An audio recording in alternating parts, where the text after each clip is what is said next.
তোর তো 3 বার আর আমার 8 বার। সমস্যা আসলে আমাকে নিয়ে না, সমস্যা হচ্ছে বাবাকে নিয়ে। আপনার বাবাকে কষ্ট দেওয়ার জন্য আমি দুঃখিত।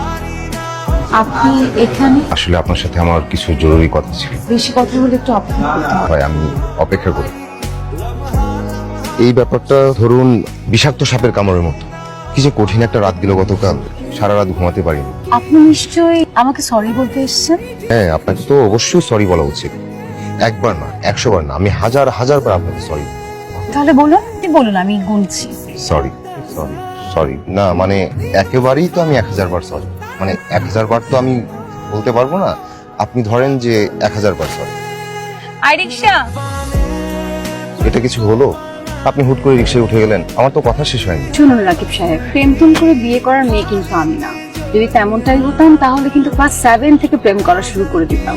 আর আপনার সাথে হেঁটে হেঁটে এখানে খোশ গল্প করব, সেই মেয়েও কিন্তু আমি না। আপনি আমার কাছে ক্ষমা চেয়েছেন, আমি আপনাকে মাফ করে দিই। মা, আজকে না একটা ঘটনা ঘটে গিয়েছে। বাকি আজকে ও আমার লাইব্রেরিতে এসেছে। কি বলিস? হ্যাঁ, 1000 বার সরি বলেছে। ছেলেটাকে আমার ভালো লেগেছিল রে। আমারও ঠিকঠাক লেগেছিল। কিছু বললো? বলতে চাচ্ছিল, আমি শুনিনি।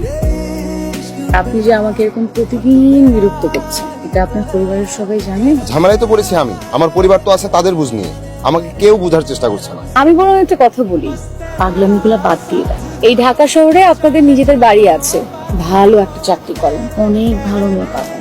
আই রিকশা। আচ্ছা মামা, এই রিক্সা চালানোর জন্য কি ঢাকায় আর কোনো রাস্তাঘাট নাই? এই রাস্তাতে এসে দাঁড়িয়ে থাকতে হবে আপনাদের? ভাইয়া, ব্যাগটা কোনটা পছন্দ হয়? হঠাৎ এত রাতে শাড়ি পছন্দ করতে হবে কেন? কালকে আমাকে ছেলে পক্ষ দেখতে আসবে। আমার বিয়েটা তাহলে আর সত্যি সত্যি হচ্ছে না। সমস্যা নাই, তোর বিয়েটাই আগে হোক।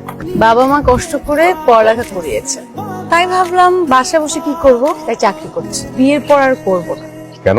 আমি সংসারটা না অনেক গুছিয়ে করতে চাই। মধ্যবিত্ত পরিবারের মেয়ে আমি, সংসারটা আমার কাছে অনেক বড় বিষয়। তাহলে আর পড়ালেখা করে কি লাভ হলো? সংসার সুন্দর করে গোছানোর জন্য শিক্ষিত হতে হয়। সন্তানদেরকে শিক্ষিত করার জন্য একটা মায়েরও শিক্ষিত হওয়া দরকার। হয়েছে। হ্যালো, মানে এক্ষুনি বাসায় যেতে হবে। যা হবার তো হচ্ছে, তুমি কালকে জবার বাবার সাথে একটু কথা বলো। যেখানে একবার না করে দিয়েছি সেখানে যাই কি করে? জবাব, আমার মনে হচ্ছে আমাদের আর কখনো দেখা হবে না।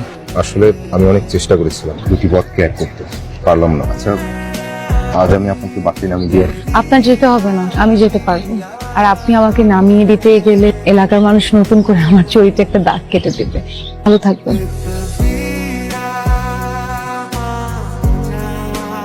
আমরা সবাই একসাথে আসছি তোর বিয়ের দিন তারিখ ঠিক করতে।